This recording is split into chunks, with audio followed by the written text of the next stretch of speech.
आकाशवाणी गोरखपुर से प्रादेशिक समाचार।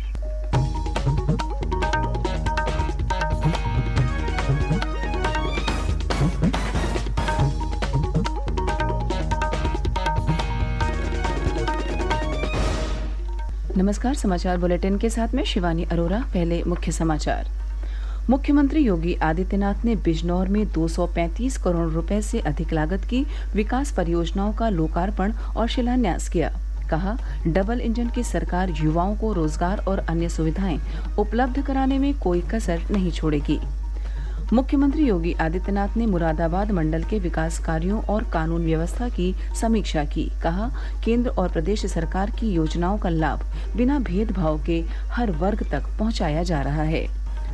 राष्ट्रीय राजधानी दिल्ली की तर्ज पर लखनऊ में बनाया जाएगा राज्य राजधानी क्षेत्र और उप मुख्यमंत्री केशव प्रसाद मौर्य ने PMGSY के तहत 25,000 किलोमीटर की सड़कों को बनाए जाने का रोड मैप तैयार करने के दिए निर्देश।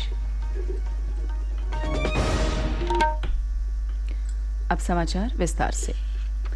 मुख्यमंत्री योगी आदित्यनाथ ने कल बिजनौर में 235 करोड़ रुपए से अधिक लागत की विभिन्न विकास परियोजनाओं का लोकार्पण और शिलान्यास किया। नई पुलिस लाइन में आयोजित कार्यक्रम में जनसभा को संबोधित करते हुए मुख्यमंत्री ने कहा कि डबल इंजन की भाजपा सरकार बिजनौर जिले के युवाओं को रोजगार तथा अन्य सुविधा मुहैया कराने में कोई कसर नहीं छोड़ेगी। उन्होंने कहा कि इसी के तहत बिजनौर में मेडिकल कॉलेज का निर्माण कार्य जारी है और अगले सत्र से यह शुरू हो जाएगा। उन्होंने कहा कि मेडिकल कॉलेज शुरू होने से जनपद और आसपास के लोगों को गुणवत्तापूर्ण चिकित्सा सुविधाएं मिलेंगी।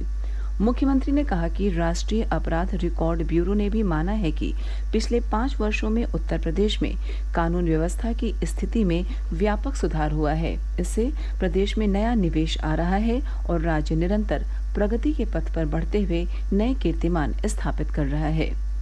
मुख्यमंत्री ने जनसभा के बाद बिजनौर जिला कलेक्ट्रेट में नवनिर्मित महात्मा विदुर सभागार का लोकार्पण कर महात्मा विदुर की तपोभूमि विदुरकुटी स्थित वृद्धाश्रम में वृद्धजनों को फल और शॉल भेंट कर उनका सम्मान किया। मुख्यमंत्री योगी आदित्यनाथ ने कहा है कि केंद्र और प्रदेश की योजनाओं का लाभ बिना भेदभाव के प्रत्येक वर्ग को प्राप्त हो, इस दिशा में जो प्रयास प्रारंभ हुए हैं उनके सार्थक परिणाम सामने आ रहे हैं। उन्होंने कहा कि प्रदेश सरकार द्वारा अपराध और अपराधियों के प्रति जीरो टॉलरेंस की नीति का प्रदेश में सफलतापूर्वक क्रियान्वयन हो रहा है। मुख्यमंत्री कल मुरादाबाद में विकास कार्यों और कानून व्यवस्था की समीक्षा करने के बाद प्रेस वार्ता को संबोधित कर रहे थे। उन्होंने मुरादाबाद मंडल की समीक्षा बैठक में मुरादाबाद के जनप्रतिनिधियों से प्रत्यक्ष रूप से और बिजनौर, संभल, अमरोहा एवं रामपुर के जनप्रतिनिधियों से वर्चुअल माध्यम से वार्ता की। मुख्यमंत्री ने कहा कि सरकार हर जनपद में निवेश को आगे बढ़ाने और इसके माध्यम से रोजगार सृजन को प्रोत्साहित कर रही है। मुरादाबाद का एक्सपोर्ट आज 10,000 करोड़ रुपए पार करने जा रहा है। यानी ये चीजें दिखाती हैं कि हम सही दिशा में जो कदम बढ़ाए गए हैं उसके अच्छे परिणाम आ रहे हैं। प्रधानमंत्री आवास योजना शहरी हो या फिर निवेश की उन संभावनाओं को आगे बढ़ाने और स्वास्थ्य, शिक्षा, कृषि, एग्रीकल्चर और अन्य तमाम फील्ड में कार्य करने का टेक्नोलॉजी का बेहतर उपयोग करके जो अभिनव प्रयोग हुए हैं आज हमने उसको भी यहाँ पर देखा है। इसके साथ ही मध्य गंगा नहर परियोजना को समयबद्ध ढंग से आगे बढ़ाने के भी निर्देश दिए गए हैं। पुलिस लाइन और जहाँ जिला मुख्यालय नहीं बन पाए हैं उनको भी व्यवस्थित रूप से आगे बढ़ाने के निर्देश यहाँ पर दिए गए हैं। हेल्थ, एजुकेशन, इंफ्रास्ट्रक्चर और औद्योगिक निवेश में उन तमाम संभावनाओं को तलाशना जो यहाँ पर निवेश और रोजगार की संभावनाओं को आगे बढ़ा सकें, इसके बारे में भी बहुत विस्तृत चर्चा आज यहाँ पर हुई है। और राष्ट्रीय राजधानी क्षेत्र दिल्ली की तर्ज पर लखनऊ में राज्य राजधानी क्षेत्र बनाया जाएगा। मुख्यमंत्री योगी आदित्यनाथ ने एक दिन पूर्व आवास और शहरी नियोजन विभाग, आवास विकास परिषद और सभी शहरी विकास प्राधिकारियों के साथ वीडियो कॉन्फ्रेंसिंग में एक समीक्षा बैठक में इस संबंध में निर्देश दिए। उन्होंने लखनऊ मेट्रो के नए चरण का कार्य शुरू करने के भी निर्देश दिए। मुख्यमंत्री योगी आदित्यनाथ ने कहा कि लगातार हो रहे समन्वित प्रयासों से राजधानी लखनऊ में सभी किस्म की आधुनिक शहरी सुविधाएं बढ़ी हैं। आसपास के जिलों में भी जनसंख्या बढ़ रही है और कभी-कभी राजधानी में अनियोजित विकास की शिकायतें भी आती रहती हैं। मुख्यमंत्री ने कहा कि भविष्य की जरूरतों को ध्यान में रखते हुए उत्तर प्रदेश राज्य राजधानी क्षेत्र को राष्ट्रीय राजधानी क्षेत्र की तरह बनाया जाए। उन्होंने कहा कि लखनऊ और आसपास के जिलों जैसे उन्नाव, सीतापुर, रायबरेली, बाराबंकी, कानपुर शहर और कानपुर देहात को राज्य राजधानी क्षेत्र में शामिल किया जा सकता है। उन्होंने राजधानी लखनऊ में आधुनिक सुविधाओं से युक्त कन्वेंशन सेंटर की जरूरत पर भी जोर दिया। सुशील चंद्र तिवारी, आकाशवाणी समाचार, लखनऊ। कृषि मंत्री सूर्य प्रताप शाही ने कहा है कि राज्य के जिन जिलों में वर्षा कम होने या सिंचाई के संसाधनों की कमी की वजह से फसलें प्रभावित हुई हैं, उन जिलों को चिन्हित किया गया है। वहां 2100 नए नलकूप लगाने का लक्ष्य निर्धारित किया गया है, जिसे अगले वित्तीय वर्ष तक पूरा कर लिया जाएगा। उन्होंने कल एटा जिले का दौरा किया और प्रमुख समस्याओं की जानकारी ली। कृषि मंत्री ने कहा कि कम वर्षा या सूखाग्रस्त जिलों के किसानों को सरकार की ओर से तोरई, मसूर और चना का बीज उपलब्ध कराया जाएगा। प्रादेशिक समाचार आप आकाशवाणी गोरखपुर से सुन रहे हैं। यह समाचार बुलेटिन हमारे YouTube channel AIR news Gorakhpur और ट्विटर हैंडल AIR news_GKP पर भी उपलब्ध है। परिवहन राज्य मंत्री स्वतंत्र प्रभार दयाशंकर सिंह ने कहा है कि परिवहन विभाग में 74 ARM और 734 सिपाहियों की शीघ्र भर्ती की जाएगी तथा साथ ही ARTO, RI और PTO की कमी को भर्ती करके पूरा किया जाएगा।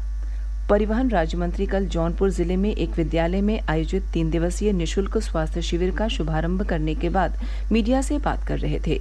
उन्होंने कहा कि लर्निंग लाइसेंस को ऑनलाइन कर दिया गया है, वहीं परमानेंट लाइसेंस के स्लॉट को 2 गुना कर दिया गया है, जिससे लोगों को अब RTO ऑफिस के चक्कर नहीं लगाने पड़ेंगे और लाइसेंस भी जल्दी बन जाएगा। उन्होंने कहा कि प्रदेश में 80% ओवरलोडिंग और डग्गामारी को रोकने का काम किया गया है। केंद्रीय राज्य मंत्री साध्वी निरंजन ज्योति ने कहा है कि गंगा और यमुना नदी के बाढ़ प्रभावित गांवों में मनरेगा के तहत स्थायी बाढ़ केंद्र बनाए जाएं। उन्होंने इसका प्रस्ताव बनाकर भेजने के निर्देश दिए। केंद्रीय राज्य मंत्री ने कहा कि वर्ष 2011 की जनगणना के अनुसार नदियों के किनारे बसे लोगों को पात्रता के आधार पर ज्यादा से ज्यादा प्रधानमंत्री आवास योजना से आच्छादित किया जाए। फतेहपुर जिले की सांसद और केंद्रीय राज्य मंत्री साध्वी निरंजन ज्योति ने कल जिला विकास समन्वय एवं निगरानी समिति की बैठक की। उन्होंने केंद्र और राज्य सरकार द्वारा जनता के हित के लिए संचालित योजनाओं की समीक्षा की। उप मुख्यमंत्री केशव प्रसाद मौर्य ने रूरल इंजीनियरिंग विभाग के अधिकारियों को निर्देश दिए हैं कि प्रदेश में PMGSY के तहत जो सड़कें निर्माणाधीन हैं या निर्माण की प्रक्रिया में हैं, उनके अतिरिक्त 25,000 किलोमीटर नई सड़कों के निर्माण का रोड मैप तैयार किया जाए।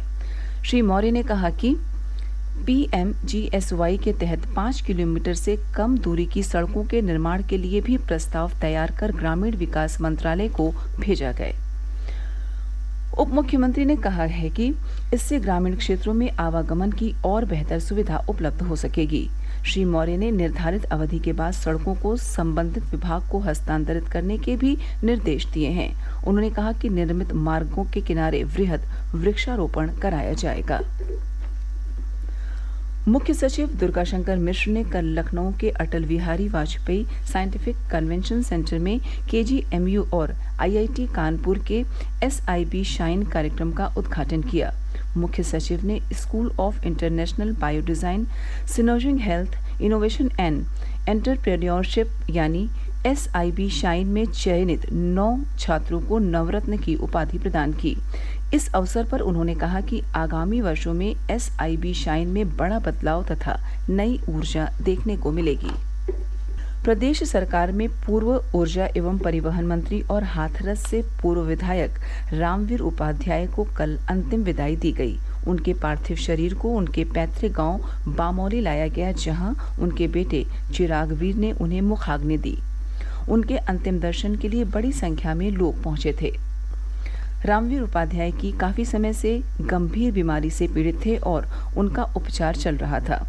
शुक्रवार देर रात आगरा के एक अस्पताल में उनका निधन हो गया था। और अंत में इस बुलेटिन के मुख्य समाचार एक बार फिर। मुख्यमंत्री योगी आदित्यनाथ ने बिजनौर में 235 करोड़ रुपए से अधिक लागत की विकास परियोजनाओं का लोकार्पण और शिलान्यास किया। कहा, डबल इंजन की सरकार युवाओं को रोजगार और अन्य सुविधाएं उपलब्ध कराने में कोई कसर नहीं छोड़ेगी। मुख्यमंत्री योगी आदित्यनाथ ने मुरादाबाद मंडल के विकास कार्यों और कानून व्यवस्था की समीक्षा की। कहा, केंद्र और प्रदेश सरकार की योजनाओं का लाभ बिना भेदभाव के हर वर्ग तक पहुंचाया जा रहा है। राष्ट्रीय राजधानी दिल्ली की तर्ज पर लखनऊ में बनाया जाएगा राज्य राजधानी क्षेत्र और उप मुख्यमंत्री केशव प्रसाद मौर्य ने PMGSY के तहत 25,000 किलोमीटर की सड़कों को बनाए जाने का रोड मैप तैयार करने के दिए निर्देश। इसी के साथ प्रादेशिक समाचार समाप्त हुए। नमस्कार।